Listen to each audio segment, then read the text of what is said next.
podcastnya Mugres Gresik. Bagaimana kabar kalian hari ini? Semoga kalian semua sehat ya dan masih semangat belajarnya. Hari ini Bu Noni akan memberikan sedikit materi nambah kauro bahasa Jawa kelas 2. Sebelumnya marilah kita baca doa bersama-sama ya.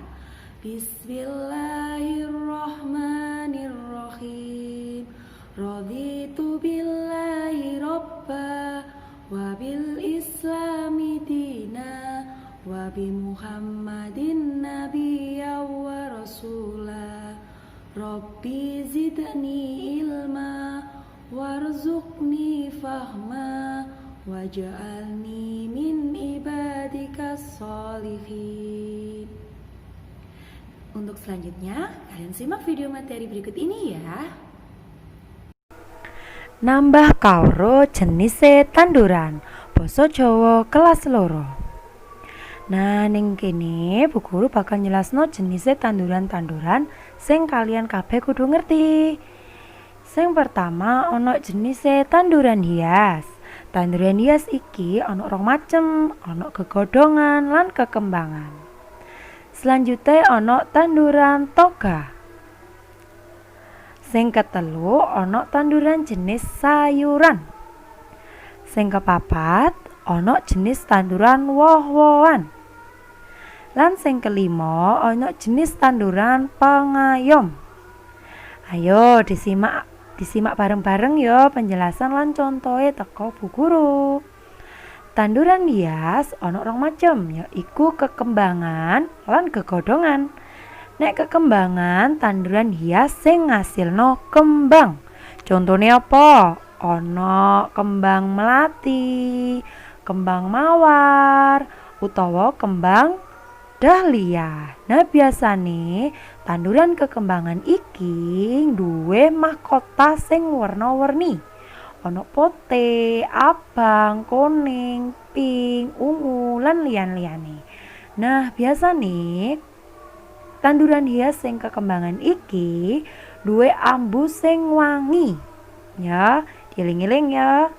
Nah, nek tanduran hias sing gegodhongan contone ana tanduran pucuk merah, ana tanduran cemara, ana tanduran palem. Nah, teko telu contoh iki sing termasuk gegodhongan ora duwe kembang ya. Cuman ngasilno godhong-godhongan. Gak ono kembange. Contoh selanjutnya jenis tanaman obat utawa toga. Tanduran iki duwe sifat obat kanggo keluarga biasane. Lan biasane iso ditandur ning halamane omah. Contohnya sing termasuk toga yaiku tanduran seledri, tanduran lidah buaya, tanduran kunyit utawa kunir, lan tanduran sirih soro ya.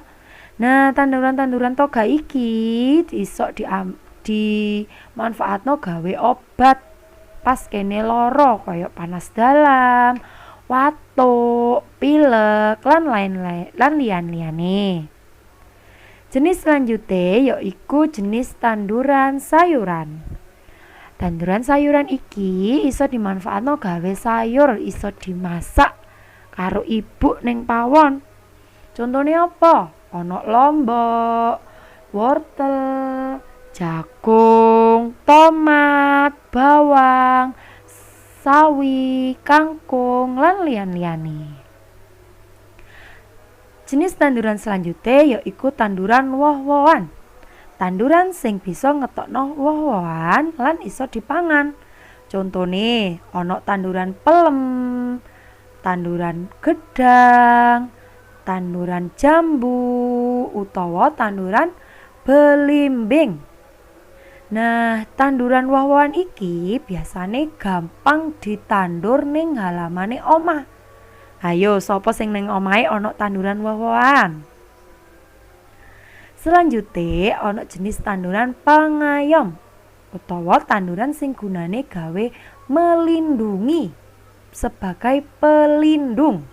Contone ana pohon beringin, ana pohon bakau, ana utawa pohon flamboyan. Nah, contoh tanduran pelindung iki gunane iso melindungi utawa mencegah dari bencana. Contohnya tanduran bakau. Nah, tanduran bakau iki iso ngelindungi utawa mencegah banjir teko laut.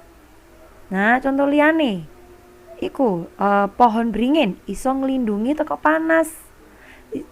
Akare sing kuat, pohone batange sing kuat iso ngelindungi manusia.